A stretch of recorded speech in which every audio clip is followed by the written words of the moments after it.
d'Amérique, nous sommes ici au cœur du réacteur, dans les écuries. La piste est à 2 pas. Allez, on vous emmène. Attention à toi derrière, tu verras. Ça, c'est la manche. Là, ils entrent sur la piste. La grande piste de Vincennes, on va aller voir ça. Raphaël Ouest France, on s'était vu à Grosbois. Ça va? Ça va. Quand même? Ouais. Alors, vous allez voir, il connaît tout le monde. Nicolas Bazir, vainqueur du Prix d'Amérique avec Davidson Dupont. C'est le plus jeune vainqueur du Prix d'Amérique, si je ne m'abuse. Très chic aujourd'hui. Hein. C'est dimanche, c'est le Prix d'Amérique. C'est dimanche, c'est le Prix d'Amérique. Bon, Nicolas, vous auriez aimé être naturellement en piste avec Juste Chouetterie. Comment vous la sentez cette course, ce Prix d'Amérique qu'on annonce très ouvert? Ah, ça va être très ouvert, il n'y a personne qui a de la marge. Il n'y a pas un FaceTime ou un OTR qu'on a pu voir ces dernières années. Il n'y a pas un cheval qui est capable de faire le tour des autres. Il y a encore beaucoup de partants de l'Ouest. Hein. On a 8 Normands, 4 des Pays de la Loire. Oh, on est bien représentés. C'est pas mal, hein. Bon, que le meilleur gagne, comme on dit. Toujours. Son papa, c'est Jean-Michel Bazir, c'est The Crack, quoi. Le Zidane des courses. Il a eu un petit accident à l'entraînement en début de mois, hélas. Et donc, ça a été un peu deux coups du sort pour l'écurie Bazir, qui est basée dans la Sarthe. Cet accident d'abord, et puis ensuite le forfait de Juchapri, qui était censé être le favori en l'absence d'Ida Otillard, le double tenant du titre. Alors là, on est sur la grande piste de Vincennes. Le parcours, lui, est de 2700 mètres. C'est ce qu'on appelle du mâche-fer, c'est une piste noire, en sable noir. C'est pour ça qu'on surnomme souvent les jockeys, les drivers, les gueules noires, parce que forcément ça chasse. Et à la fin des courses, ils finissent régulièrement tout noir si c'est un petit peu humide. Comme au tennis, les tracteurs viennent drainer la piste pour qu'elle soit parfaite. Alors qu'est-ce qu'on fait maintenant? On va aller voir dans les écuries. Allez. Fais attention quand tu te déplaces, parce que toi, il y a des chevaux partout. Hein.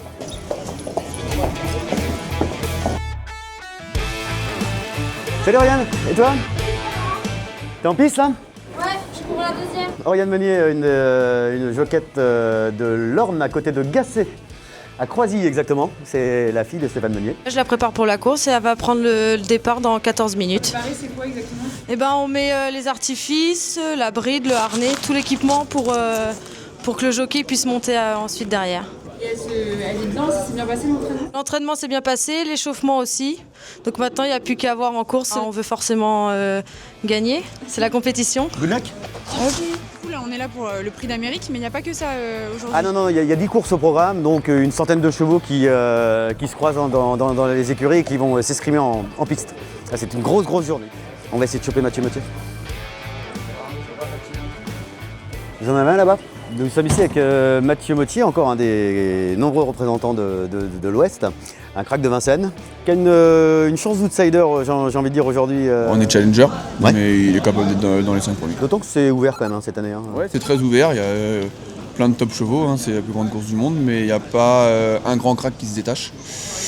Donc voilà, il y a plusieurs possibilités pour gagner, et nous on fait partie plutôt des challengers, mais pourquoi pas. La course idéale, ce serait quoi? Ce serait avoir un bon dos? Un bon dos, voilà, c'est ça. Après, c'est un cheval qui est capable d'aller devant s'il ne joue pas trop vite. Ouais. Mais un bon dos, ça serait idéal. Eh ben bonne chance. Un bon dos, c'est un petit peu comme au vélo, c'est-à-dire qu'on profite du fait d'avoir un cheval devant soi pour se planquer derrière. C'est une question d'aérodynamisme, hein, tout simplement. Et ça permet de surgir comme ça au dernier moment. Il y a des chevaux, ce qu'on appelle des attentistes, qui adorent cette tactique, au contraire d'autres qui clairement prennent les choses en main et essayent de durcir la course en prenant les devants et en essayant d'aller jusqu'au bout au poteau. Une des grandes particularités du trot, c'est qu'il faut rester au trot. Si on fait des mauvaises foulées, si on part au galop, on est disqualifié et on sort de la course. Ça fait longtemps que tu suis le hippisme? Ah ouais, disons que je suis tombé dans la marmite tout petit. Il y avait deux choses sacrées le dimanche, la messe et le quintet. Voilà, voilà, ça c'est tous les noms. Hein. Donc tu as les box et tout. C'est là aussi où il y a le plus d'argent qui est brassé, non? Alors en termes de paris, oui, et en termes de notation aussi.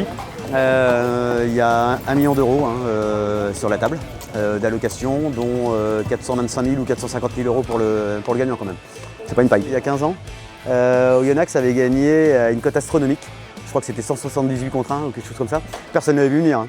Et je ne dis pas qu'aujourd'hui un outsider va gagner à énorme cote, mais c'est vraiment une course qui est ouverte à des surprises. Tu dis pas l'air? C'est le diard des courses, comme je te disais. Qui va arriver aussi. Ça c'est le sous-marin. Le sous-marin c'est le bar où aiment bien passer les jockeys entre deux courses. Si on veut des infos, c'est parfait. Là, on a Thomas Lévesque qui est en train de se rafraîchir. On a l'entourage de l'Opéra qui vient de la Mayenne, là, sur ta droite. avec des belles écharpes. Ils sont déjà au champagne, t'as vu? Comment vous voyez les choses, vous, Stéphane, aujourd'hui, là, dans le Prix d'Amérique? Bon, c'est une course très ouverte. Ouais. Comment vous voyez les choses, vous, aujourd'hui? On n'est pas favori, mais on peut créer la surprise, on va Il dire. faut savoir que Sébastien Garato a déjà gagné 4 fois le Prix d'Amérique. Hein. J'avais gagné 4 fois avec 2 favoris aussi. On a 8 Normands au départ. On a combien de chances d'en voir sur le podium? Des chances, déjà c'est pour moi, déjà. Vous le faites. Vini, Vidi, Vici, et Voilà. maintenant c'est que du plaisir. C'est ça. Monsieur Pierre Belloche aurait eu vraiment une très très bonne chance. Il avait un crack cheval, il s'appelle Oxy Dream, qui est là, ça a eu des soucis de santé. Donc vous avez gagné la première course, hein? Voilà, c'était une belle consolation. Le trot, c'est une affaire de famille. C'est vraiment un cercle ultra fermé. Souvent les mêmes noms qui reviennent, Allaire, Bazir, Mottier, Allais, Dubois. C'est des dynasties en fait. C'est quasiment des dynasties. Votre première victoire à Caen? Ouais, je me souviens. Et on t'a fait du chemin depuis là. Et t'as pris les choses en main. Hein. Ouais, on est C'est bien. L'ambiance va commencer à monter là. 40 000 personnes attendues. Là. Ce qui est bien, hein. Franchement c'est très bien. Hein. Il y a longtemps qu'on n'avait pas vu autant de monde à Vincennes. Là c'est les jockeys. D'accord. Ils ont une place réservée en fait. Ah bah, c'est leur vestiaire en fait, ça donne sur les vestiaires. Ici on est vraiment dans l'antre, c'est-à-dire sous les tribunes. C'est un peu l'environnement des parieurs. Donc on peut suivre les courses en direct, alors qui sont là juste à droite. Et bien voir. Et là c'est ce qu'on appelle le grand hall. Donc là ça phosphore, ça s'échange les tuyaux, ça casse la croûte et ça suit les courses en direct. Donc tu vois là ici on a les écrans en direct, il y a les codes qui sont affichés, on peut jouer aux bornes ou parier directement au guichet à l'ancienne.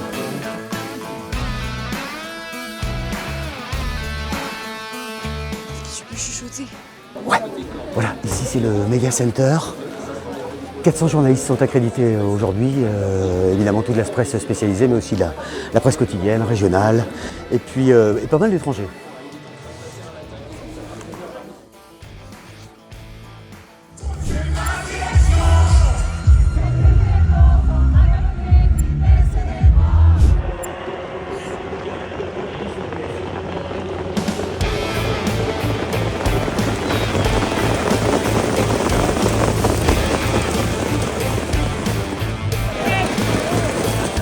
Gallo Epic Chronos, Just Love You en retraite, Josh Power toujours à la lutte avec Epic Chronos au Kaido Gel qui surgit en dedans, avec également Harmonie du Rabutin qui vient terminer ou lequel arrivée incroyable avec Hokkaido Gel qui crée la surprise et qui remporte ce Prix d'Amérique.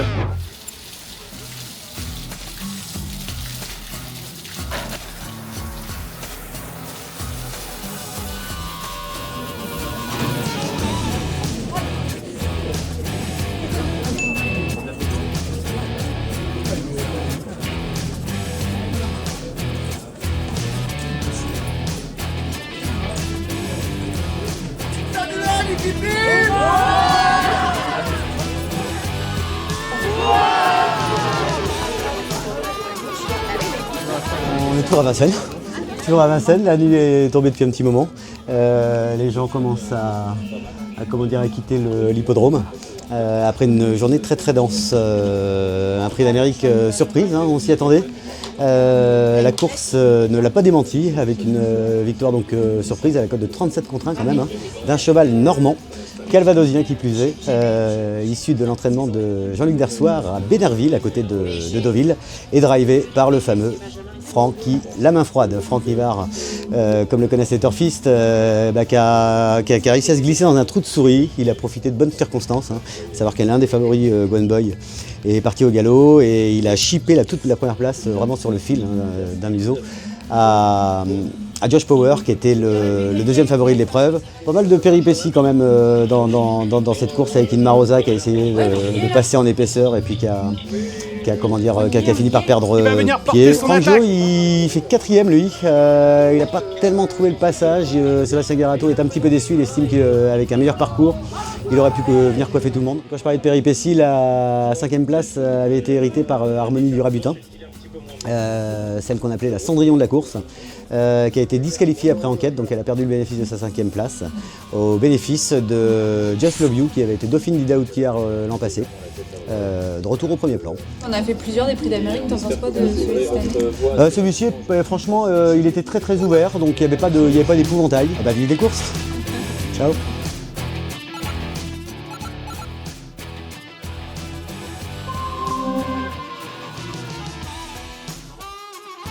l'Italien qu'on a croisé tout à l'heure dans les box de Sella Sagarato, il s'appelle Soma, il est vraiment fantasque.